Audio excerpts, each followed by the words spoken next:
Now second question, define gravitational acceleration and obtain its mathematical form. Define gravitational acceleration and obtain its mathematical form. See, I have drawn the figure. First concentrate on the figure. I have drawn the sketch of the earth and mass of the earth is ME. ME का मतलब क्या होता है? Mass of the earth. Suppose this object M is free falling towards the earth. मतलब space में से आ रहा है या फिर यूनिवर्स में कहीं से भी आ रहा है, and it is free falling, मतलब फ्रीली ये आ रहा है अर्थ के ऊपर. तो जैसे जैसे वो अर्थ के नजदीक आएगा उसकी वेलोसिटी बढ़ जाएगी. This is your normal observation. अगर मैं पेन को अपने हाथ से नीचे फेंकता हूँ तो पहले धीरे धीरे जाएगी और जैसे वो अर्थ के नजदीक पहुंचेगी, सरफेस के नजदीक पहुंचेगी, तब उसकी स्पीड बढ़ जाएगी. The velocity of the object will be increased. हमने 8 चैप्टर में पढ़ा था, if the velocity is increased then acceleration is produced. हमने ऐसा पढ़ा था. अगर वेलोसिटी बढ़ जाएगी तो क्या प्रोड्यूस होगा? एक्सेलरेशन. और ये एक्सेलरेशन किस कारण से बढ़ा है, किस कारण से प्रोड्यूस हुआ है? Because of the gravitational force of the earth. Earth के ग्रेविटेशनल फोर्स के कारण ये ऑब्जेक्ट के अंदर एक्सेलरेशन प्रोड्यूस हुआ. So this acceleration is called what? Gravitational acceleration. Right? अगर आप किसी भी चीज को हाथ में पकड़ के छोड़ दो तो वो अपने आप नीचे आएगी, राइट? और उसके अंदर वेलोसिटी इंक्रीज होगी because of gravitational force of the earth. Hence the acceleration is called gravitational acceleration. तो ये डेफिनेशन है. The acceleration produce in the object due to gravitational force of the earth is called gravitational acceleration.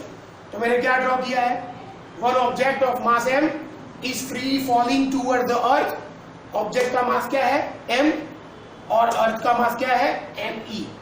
तो यहां पे लिखेंगे let object of mass m is free falling towards the earth.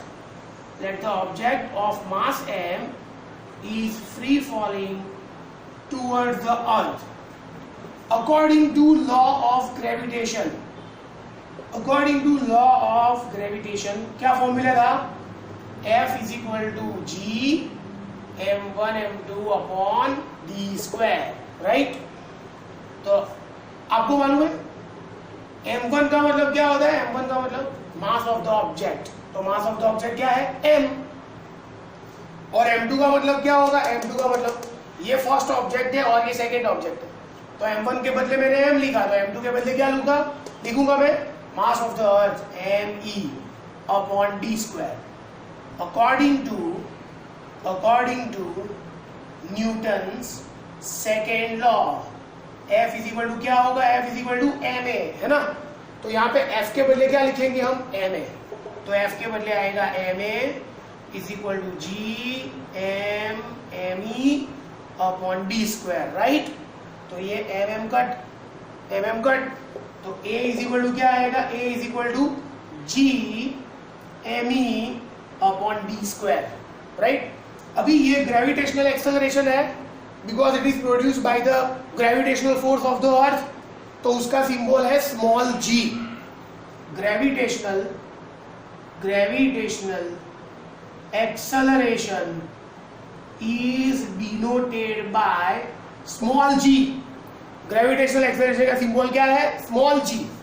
तो हम a के बदले क्या लिखेंगे? a के बदले स्मॉल g, क्योंकि ये ग्रेविटेशनल एक्सेलरेशन है. तो small g is equal to क्या आएगा? Gme upon d square. तो ये ग्रेविटेशनल एक्सेलरेशन का मैथमेटिकल फॉर्म है. क्या फॉर्म है? स्मॉल g ग्रेविटेशनल एक्सेलरेशन, और कैपिटल G क्या होता है? Universal constant of gravitation. दोनों अलग अलग है. कैपिटल G क्या है? Universal constant of gravitation. और स्मॉल g क्या है? Small g gravitational acceleration. तो ये उसका फॉर्मूला हो गया. G is equal to Gme upon d square. तो पहले मैंने डेफिनेशन लिखी. क्या है definition? The acceleration produced in the object due to gravitational force of the earth is called gravitational acceleration. ये ऑब्जेक्ट का मास है m, अर्थ का मास है me, and the object is free falling towards the earth, right. तो दोनों के बीच का gravitational force क्या आएगा, यूनिवर्सल लॉ ऑफ ग्रेविटेशन के ऊपर से F is equal to G m1 m2 upon D square. तो m1 मतलब मास ऑफ द ऑब्जेक्ट मतलब m, m2 मतलब मास ऑफ द अर्थ मतलब me upon D square. Newton second law of motion क्या है, F is equal to m है, तो F के बदले मैंने ma डाला, F is equal to m है G m me upon D square, mm cut, तो फॉर्मूला क्या आएगा, A is equal to G me upon D square. अब ये एक्सेलरेशन कौन सा है, ग्रेविटेशनल एक्सेलरेशन, तो उसके लिए स्पेशल सिंबल स्मॉल g, तो A के बदले मैंने स्मॉल g डाला, तो small g is equal to G me upon D square, small g is equal to G me upon D square. और लास्ट लाइन, एक टाइम तो ऐसा आएगा कि ये ऑब्जेक्ट अर्थ के ऊपर गिरेगा, राइट, एक टाइम तो ऐसा आएगा ना, when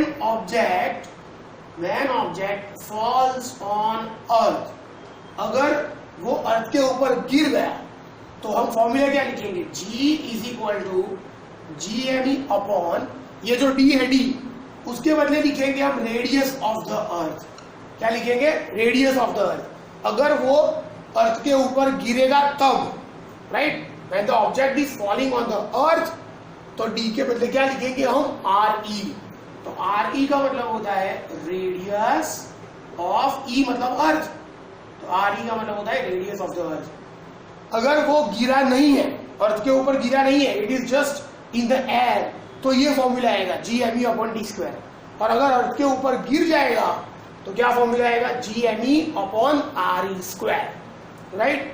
ये me मी ऐसा नहीं है, ये m फिर सफिक्स में e, फिर RE R सफिक्स में RE, radius of the earth, me mass of the earth. तो ये क्वेश्चन हो गया gravitational acceleration and it's mathematical form, यहां तक लिखना है, रेडियस ऑफ द अर्थ, बराबर, वेरी इजी आंसर।